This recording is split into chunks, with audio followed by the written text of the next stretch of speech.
self and other. Self and other.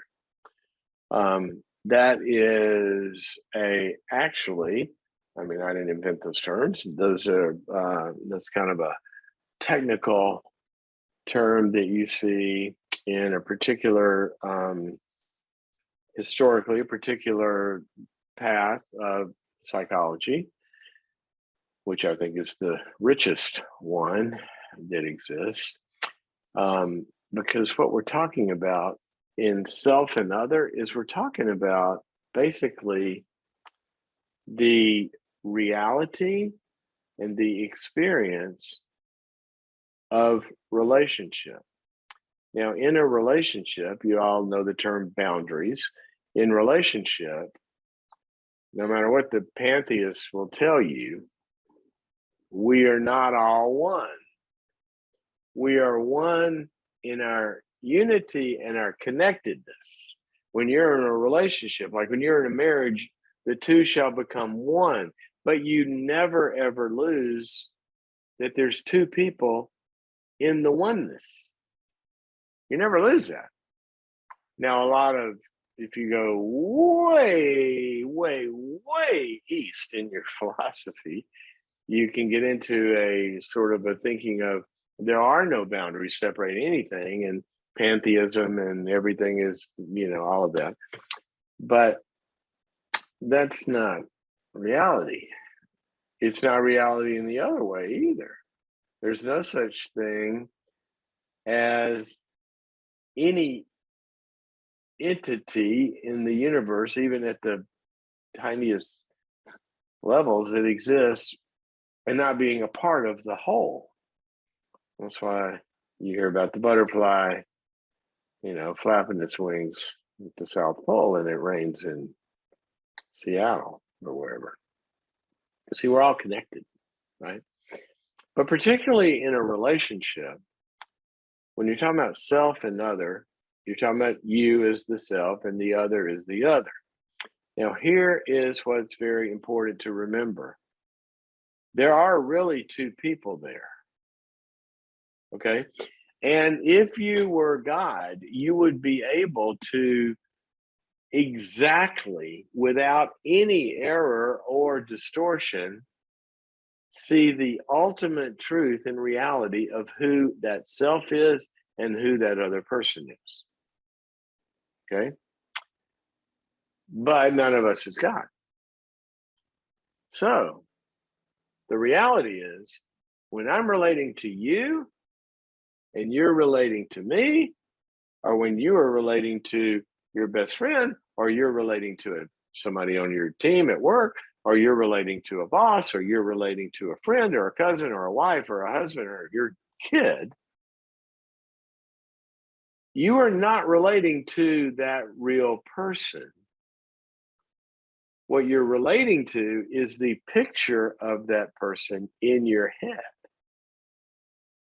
That's who you have the relationship with functionally. Now, you have a real relationship with the real person. I'm not saying that. When we invest in each other, there's a real relationship, and we experience all of the, all the ramifications of that, and the benefits of that, and the growth in that, and the fueling in that, and all of that. But what I'm talking about is what modulates how we respond and act with each other is really more our picture of the person than reality. For example, if you're flying an airplane, okay, there's a mountain out there, right? And you're flying, but let's say you're flying, I start saying on instruments, you have to take the instruments out of it. Let's say you're flying, in under visual rules, and you're looking at it. In fact, I was not too long ago, I was flying a helicopter, and we're going through some mountains, and I was looking at the peak of the mountain, and there's stuff with the atmosphere and the clouds and all of that, and I'm seeing it, and I'm starting to to turn and guide and go up and down and all this based on what I'm seeing. But then the pilot who was showing me how to do this, said, okay, look at the altimeter, look at the, all the instruments. And what I was relating to was not really where the hill was or where the mountain was, because all of the things that distorted my vision. Big deal, folks. This is why people sometimes, like, they have problems with a boss, or problems with maybe a pastor, or problems with maybe a husband, or a wife, or a friend of a certain kind of factors get in there, like maybe they're certain profession, maybe they're an attorney, or maybe they're a doctor, or maybe they're an engineer. And what I mean is, by all of these things, is sometimes we have pictures of, well, that's what pastors are like, or that's what doctors are like, or that's what engineers are like, or that's what rich people are like, or that's what poor people are like, or that's what an addict is like. And what we do is we start to relate according to our picture and our assumptions of them without knowing the real them. And this drastically affects your behavior. Classic example we see all the time. We hear it on this program. We've heard it from people calling in about their dating lives. And they'll say they go out on a date, and they all of a sudden they're getting nervous, right? And they're less of themselves, and they can't. Or you see this when people go into they go into a sales meeting, or to present something to a board or something like that, and all of a sudden they become less of themselves. Well, what happens? That's what psychologists call transference, or other things. But the point is, instead of seeing those people for who they really are, see, this person you're out on a date with is just a person. They don't have all of that power to judge you and render you acceptable or non-acceptable, or worthy or non-worthy. That's just your picture of them, putting them up on that powerful pedestal and transferring parental power to them. Little kids do. They look to mom and dad. Is that good? Is that good? Am I good? Am I good? And they go, yay. And then they be. Well, when somebody's kind of like stuck in that place in their head because they never got mom or dad's approval, and they've never resolved that, then they go into their dating life and they put that date up on that pedestal, and that's who they're relating to, a judge, instead of somebody that's probably as scared as you are. The mountain is not where you think it is. So, one of my favorite verses, Jesus was so smart, and he understood psychology. Here's what he said. And he's talking about judging others, right? And he says, get the log out of your own eye first. Then you can see clearly to remove the speck in somebody else's eye. Meaning, I can see somebody, if I'm in a conflict with somebody, I see this all the time, people in conflict. And the way they're describing this other person is like that person is evil, and they're terrible, and they're bad, and they're this and that. And then you listen to them talk, and yeah, there's some issues in the way they're talking, but they're not nearly as bad as this person thinks they are. Now, somewhere in that person's head, they probably experienced that, but the other that they're relating to is not the real person. It's a picture of the person in their head. So here's your task. Oh my gosh, that could be a long list. I mean, this is like olive growth, right?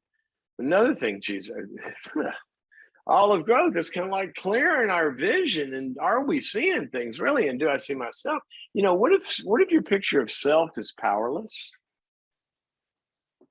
If your picture of you, see, remember I said you got a picture of yourself and a picture of the other. If you picture yourself as powerless, a lot of people do this.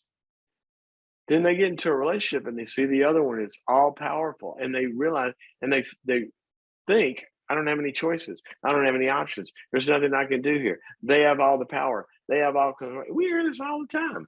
All the time on this program. Somebody will call in and describe somebody as controlling. Well, why don't you say no to them? Well, say no to them. See, if you say no to them, they're not controlling anymore, are they? They may be trying to control you, but they're not controlling because they have no power to do that if you see yourself as an empowered person that can say no. So I want you to look at, I'm going to give you 4 areas and dynamics of how you see yourself and pick some significant others in your life. Okay. Number 1, when you look at yourself and you look at somebody else and you're in a significant relationship, where is desire? See, here's what some people will do. I really desire you, desire your acceptance, desire your friendship, desire your love. That's a good thing. I own that. Okay. And then I see you as, you really don't care that much about me. I'm not that important to you. Now, are you looking at the real mountain, or are you transferring onto others that they don't value you? Because that's a feeling you're walking around with from past relationships. And so what that does is it orders your behavior. Then you're not as open with them. You don't take risks. And then the relationship breaks down because you've assumed the other person doesn't like you. It's like the guy walking down the road and, is late at night and he has a flat tire and he goes to fix his tire and he doesn't have a jack in his car. He took it out and forgot to put it back in. He said, "Oh my gosh, how am I going to fix the tire?" And he looks up and there's a farmer's house over there, and he starts walking. Got to go wake the guy up to borrow his jack, and he's thinking, "This guy's going to think I'm an idiot." And then the more he thinks the guy's going to think he's an idiot for coming out there without a jack, he's going to be mean to me. He's going to probably call me an idiot. And then he starts getting mad because the guy's going to call him an idiot. Now, remember, he's not seen the mountain yet. He doesn't know the guy from Adam, but he's already got a picture of what that guy's going to be like.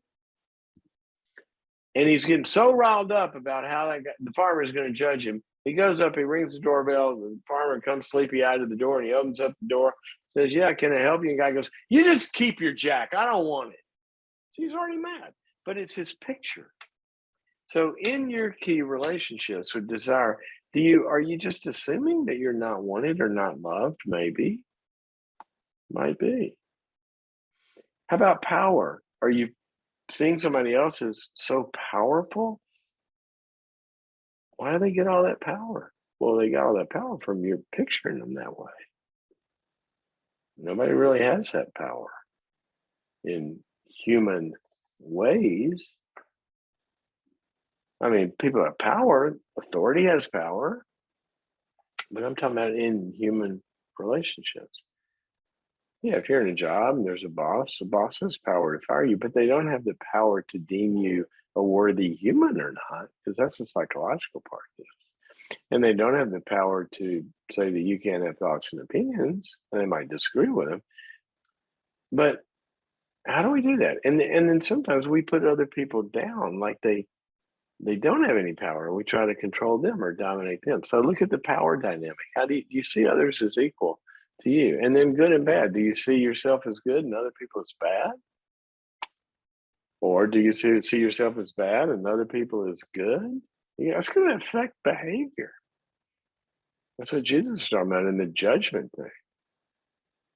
That's where you pick up the first stone, then you remember the woman caught in adultery. And they were going to stone her. And he said to them, "Well, if you think you're all good and she's all bad, then go ahead and throw the first stone. But you can only do that if none of you has any sin of your own, if you're all good." See, they had to kind of readjust that, right? And then how about just talents and value as a human being and respect? Do we see everybody is created in the image of God, worthy of our respect, or do we dehumanize some people? Now, if we're looking at this all the time, we're going to relate to people very differently. If I walk in and say, you know what, I'm kind of seeing this person as bad before I even talk to them, then I'm going to go from the judgmental mode into the curious mode, and I'm going to try to understand them better before I judge them. So, self and other, some of your conflicts may be coming, and I'm not saying you because you're, you know, less than mature or something. I'm saying that's human. None of us see the mountain as it really is. And it behooves us to learn in a relationship, who am I really talking to? Am I talking to my picture of them, or am I trying to understand the other person and where they're really coming from?